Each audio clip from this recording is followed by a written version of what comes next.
Kia ora friends, welcome back to my studio. I'm Gina and in today's video I'm going to be tackling Warbler. So I've got this sheet of Warbler and I am wanting to create a three-pointed hat for one of the characters in the Labyrinth ballroom scene. I've got my heat gun ready to go, so let's get into it.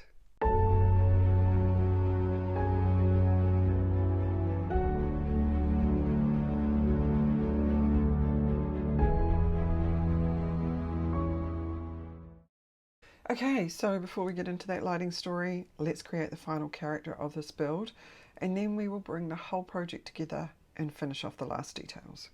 So Warbler, if you've not used it before, and I've not used it before, but we're going to give this a go today, but Warbler is a plastic type material, and when heated it sort of becomes really pliable and almost clay-like, and so it can be shaped and sculpted into almost anything that you can imagine.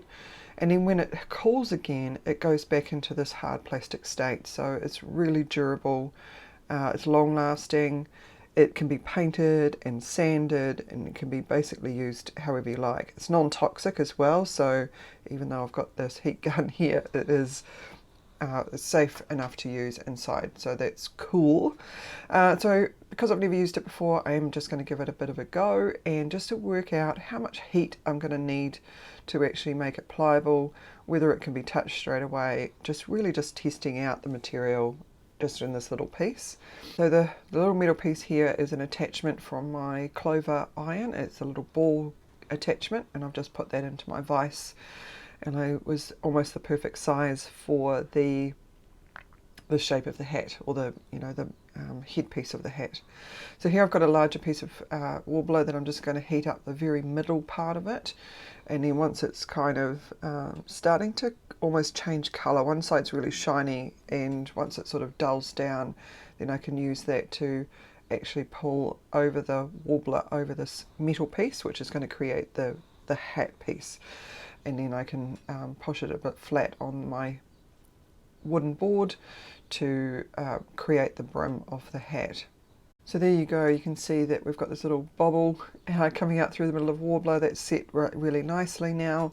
And so what I'm going to do now is just move on, and I'm just going to cut a circle around. So this is going to be my little test piece to begin with before I move on to creating the actual hat. And so what I've done here is just measured actually how far that brim I need out, and then I'm just going to slowly heat up each side in order to create a triangle shape around the brim.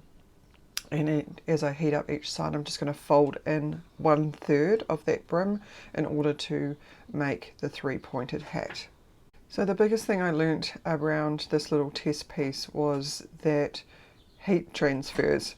So as I was working through and folding in those three sides of the hat, it was also softening the middle part of the hat that I had actually created. So that actually ended up by flattening out a lot more than what I was expecting.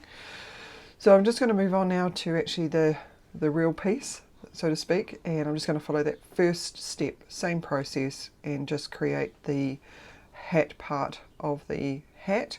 And then what I've done is I've created a bit of a pattern for the brim. So it's got some different shapes to it because I really want to create something very similar out of the movie. And I'm just going to do the same thing and work my way around the hat. And you can see a picture in my little iPad there. So so that I've got a reference of what it is that I'm actually creating. And I'm just going to work my way around the hat until I get the final piece. And there's the two pieces there together. They do paint up really well, which is really cool, so I'm just going to pop those aside for now and move on to creating the character. So the first thing for the character is the shirt. I want to make a sort of semi-piratey shirt, so having slightly puffy sleeves, sort of almost feels a little bit oversized, and with a waistcoat type of waistcoat over the top. So the first thing I'm going to do is just cut out a piece of fabric. It's just going to be square. This is going to make the body part of the shirt, and I just need to cut out a bit of a neck piece here. So I'm just kind eyeing it up. I do want to gather up the neck a little bit as well, so I just want to make that a little bit wider than what it would be around the neck.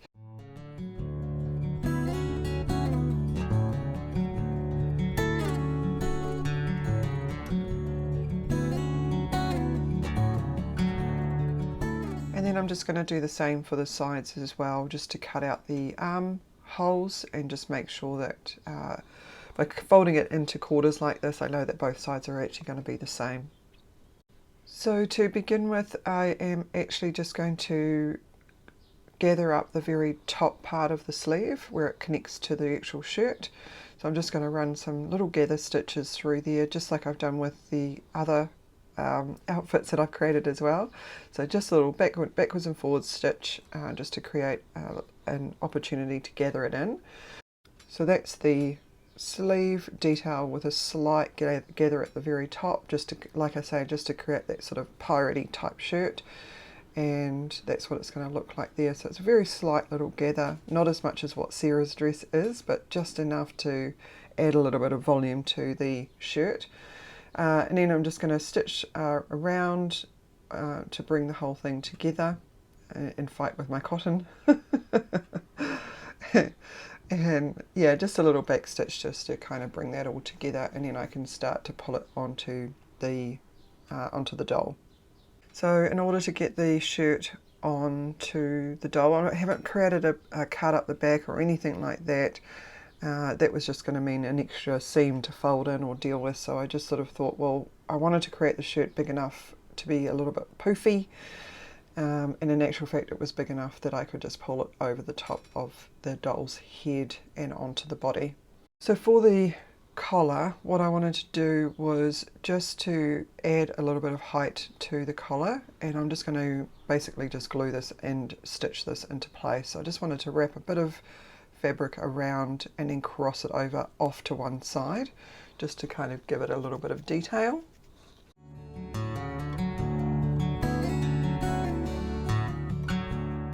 And then just to finish off the shirt, what I wanted to do was just pull in the bottom part of the sleeves as well, just to create a nice little cuff. But it's a gathered cuff at the bottom, just to, again, to create that little bit of volume into the shirt. And that's what the shirt now looks like. So for the waistcoat, I'm just using some cotton fabric, and I just created a bit of a pattern based on just measurements of the doll.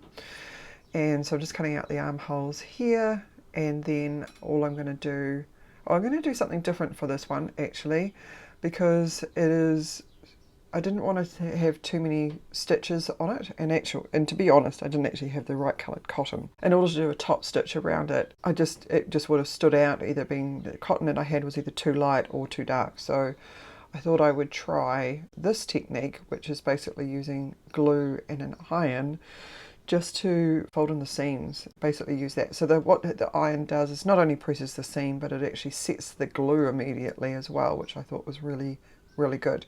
So this is my clover iron, which has the other attachment, the head, which created the hat. For the collar and the lapels of the waistcoat, I'm just going to do exactly the same technique. So just a bit of glue and just the heat of the iron just to set it. Again, so I didn't have to have too many stitches in it, and also I hadn't really tried this technique before, so I thought I'd give it a go, and it actually turned out really well.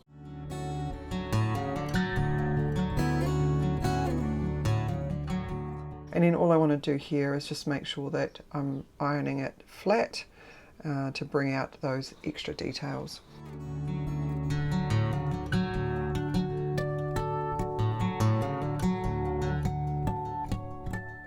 So for the trim around the edge, I'm just going to do this all around the outer edge of the waistcoat, just to add a little bit of detail. This is a silver sort of metal trim. It was the perfect size to add into this particular waistcoat. And I'm just using a bit of invisible thread to actually stitch it on. I did debate whether to glue it on. Two reasons. One, it may not be strong enough. And the second one is that it just might end up by going too rigid. So by having the invisible thread just gives me the ability to kind of allow it to flex and move and look a little bit more softer on the doll.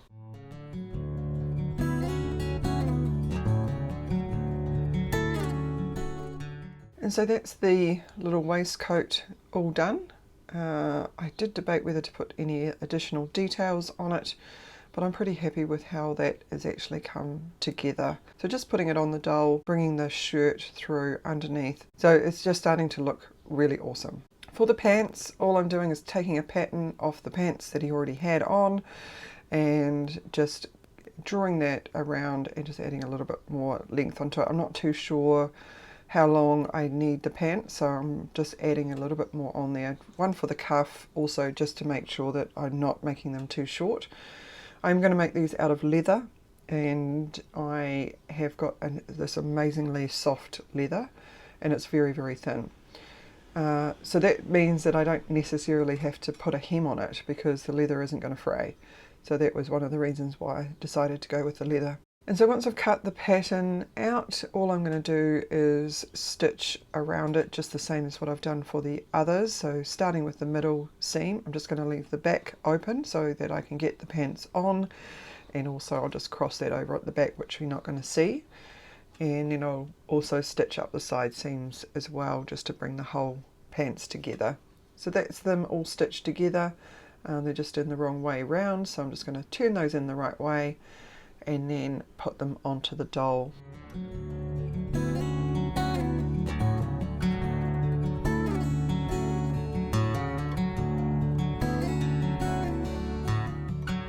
So the idea that I have for the boots is to actually use the porcelain legs that come with the doll. It's the same technique that I used for Jareth, and I'm actually going to use just paint these black, and then I want to put a collar around the top of the boot just to create it sort of almost a pirate-esque boot. So it's got a little bit of a piratey kind of feel to this particular character, along with sort of aristocrat kind of waistcoat. So it's going to be quite a mix of sort of feel for this particular character, which I'm really quite excited about.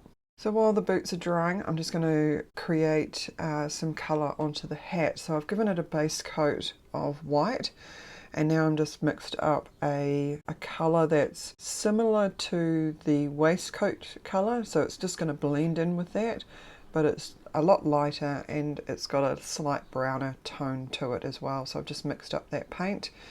And then I'm just going to give it a couple of coats and just put that aside to dry before I move on to the next step for the hat. So here I'm just going to use some embroidery thread to cinch in the bottom of the pants at the top of that boot and wrap that thread around just to hold that into place. You won't see this thread when I put the collar of the boot on. So the leather that I'm using for the top of the boots is quite a lot thicker than the actual pants. So it's going to give the thickness that I need and give that dimension that I'm looking for to create the boot. So I've just cut out a couple of pieces of the leather to hopefully the right shape, and just adding those to the very top of the, actually I'm gluing those to the pants and then just letting that sit over the top of the boots. And there we go, that's what they're going to look like. So they've kind of got a piratey kind of feel to them without being too over the top. Now just to finish the top of the pants, all I'm going to do is cut another strip of leather, and I'm just going to wrap that around to create a bit of a belt. I was debating whether to put something of detail in there and all sorts of different ideas, but just felt that I really wanted the hat and the coat, or the waistcoat, to be the feature rather than being distracted by something shiny around the waist.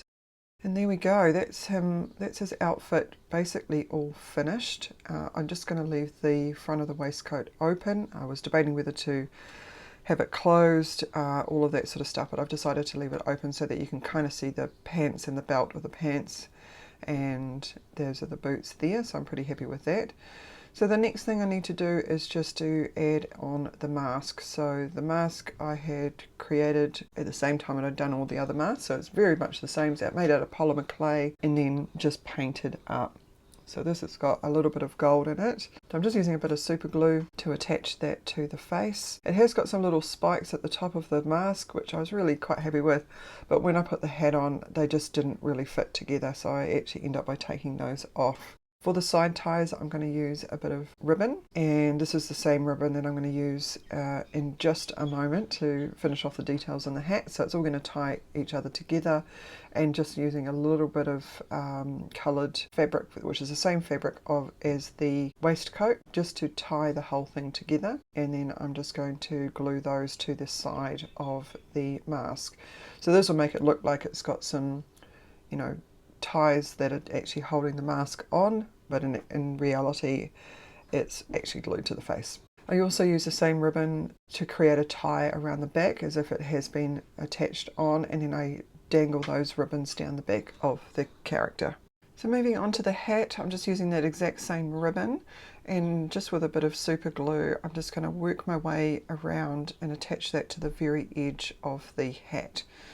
So this actually just creates that final bit of detail around the hat, which I'm really happy with how this has come together. With it being warbler and sort of almost a plastic material, by putting the ribbon on, it actually makes it look more fabric-like. So just adding in this little bit of detail actually helps bring the whole project together. And this is what he looks like. So as you can see with the hat and the mask, there wasn't really a lot of room in between, so I did snip those little extra details of the mask out. But I'm really happy with how he's kind of come together. Now the only other detail that I wanted to add was in the movie, a lot of the characters had mirrors in their hands, and I think it was a hint of a level of vanity within the characters in the movie. And so they were had these little pocket mirrors that they were looking at themselves. And so I've just grabbed a little button and put a bit of silver paper over the top just to add that sort of reflective mirror piece, and then I'm just using some gold paint to paint the back of the button just to sort of make it look like a little gold compact mirror, a little bit ostentatious, a little bit kind of over the top. Just to add in just a little bit of story detail into this particular character. And so I'm just going to super glue that into place, and then this character is done. So I'm really happy with how he's turned out. I wasn't too sure how the hat was going to come together with the first time using Warbler. So the only thing left to do is to pull the whole project together. But one thing that I just wanted to mention, that as in the thumbnail, is I have had a little bit of a disaster. So one of the things that I did was wired up the lights, and I ended up by putting the wrong battery on it. Now that was absolutely my mistake, and I ended up by blowing all 21 lights in the project. So I'm absolutely gutted that I can't actually bring the whole project together and show you the lights on. So I'm going to have to remake all of the chandeliers, but I'm just not going to do that right now. I think I just need to give myself a little bit of a break and just let the project come together. It still looks amazing even when the lights not turned on, but I'm really gutted that I'm unable to show you the lights on in the project. So for bringing that whole thing together, I've already created the base, so I'm just putting that into place, and then I'm just putting some additional tulle around the outside, or just on the corners, because I still really want to be able to see in on all four sides of the lantern. And now I'm just going to start putting the characters into place. So for this particular one, I want her to be looking out rather than into the project, because when I spin the lantern around, I want to make sure that you can see different characters facing different directions depending on which way you're looking at it, if that makes any sense at all.